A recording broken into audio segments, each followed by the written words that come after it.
Hi everyone. So I got up really early today. I don't know why.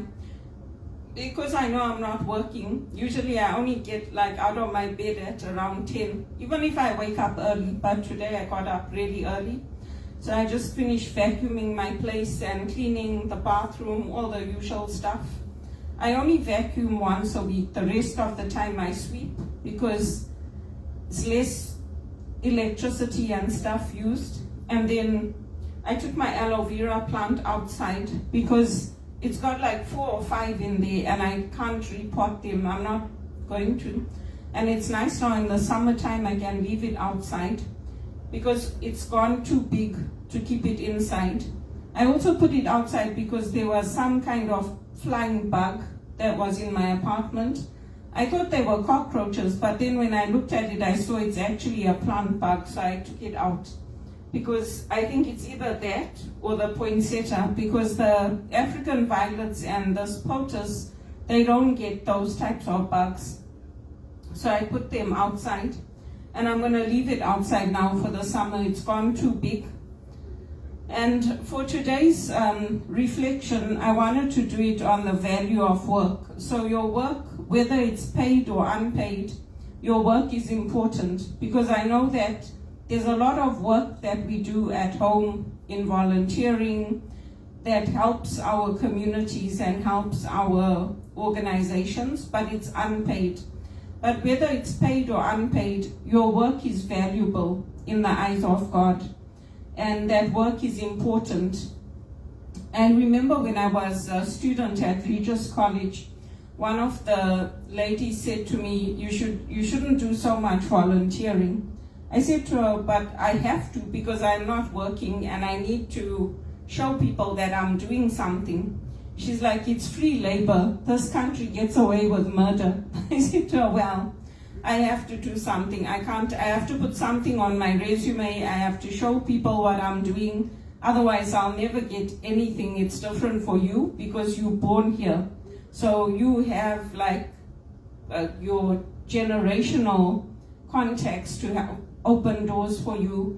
And even when I was on Primerica, I noticed that a lot of the people who were on Primerica, they were parents. So they got a lot of support through their children's schools. They got referrals, they got by word of mouth through their children, they got work for their companies, for job opportunities. When you're single, you don't get that much support, so it's harder for me.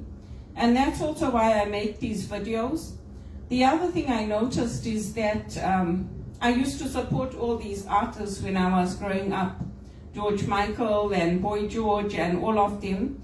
But ever since I started getting those dirty text messages, I stopped sharing their posts because I noticed that once I started liking their music and sharing it and talking about how all of us enjoyed it when we were growing up, they started sending me all those filthy messages about how they're going to have sex with me in the bum until my bum bleeds, and that couples are waiting for me, and sending me awful text messages that my name has been passed on to harems and to sex orgy parties, and they're coming to my house, and I don't find that funny.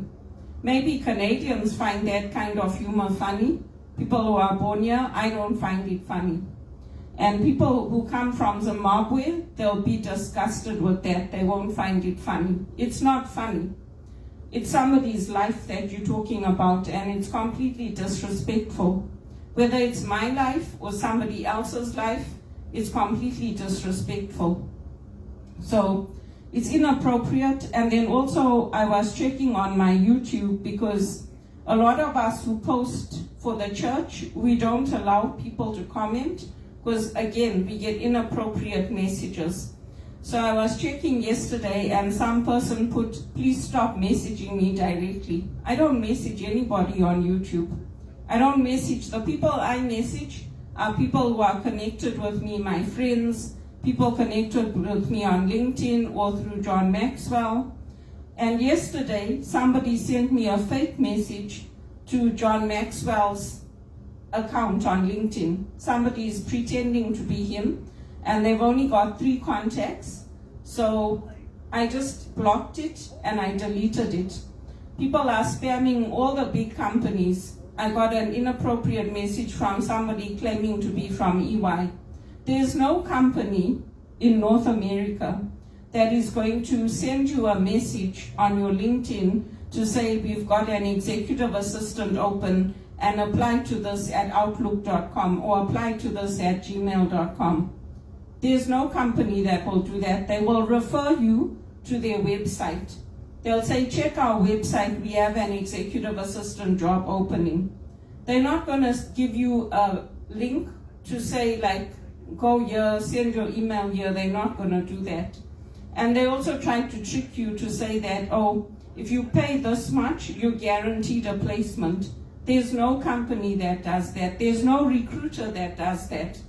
The recruiters get paid by the organizations. So the big companies, for example, Deloitte, any big company, they will pay the recruiters to find them qualified candidates. There's no company here that will do that.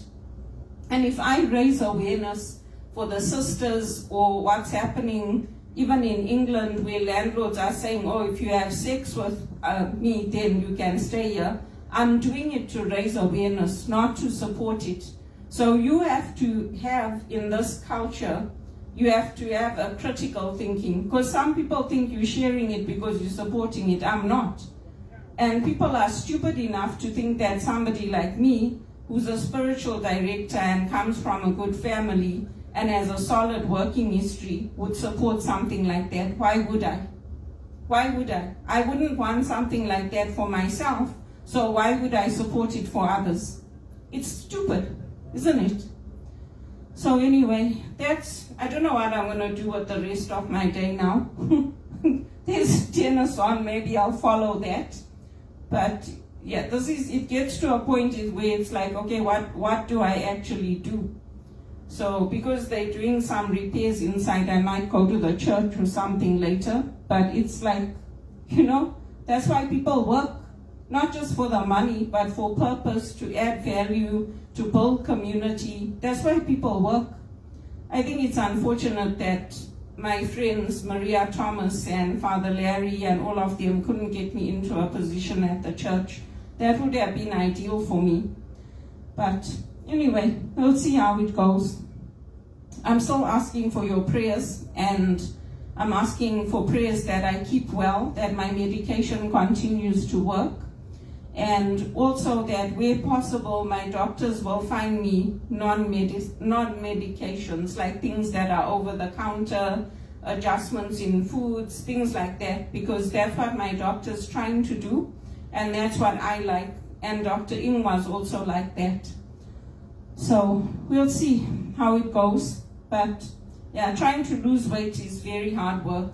It's very, very hard work. No matter how little you eat, no matter how much you exercise, it's hard work. And I honestly feel that for me, it was the stress I was under. Because it's not like I'm eating sweets and chocolates and chips and pasta and everything every day. I'm not. So, I don't know. All I can say is that God has His own plan, and like I said, if the suffering gets too much and people hurt me too much, I know God will take me.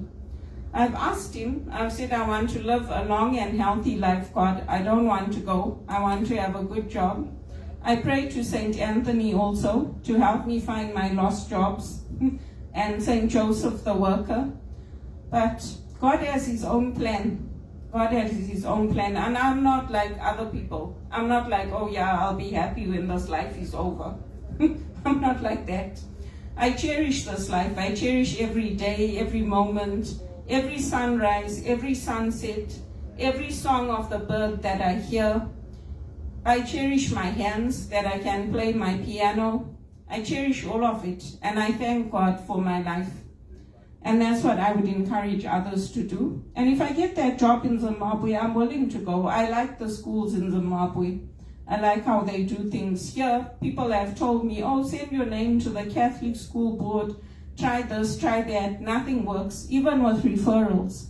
So there must be something better for me out there. That's all I can say. If you look at the jobs today that I'm qualified for, they're all paying 120,000 upwards. So why can't I get a job like that? I'm also worthy.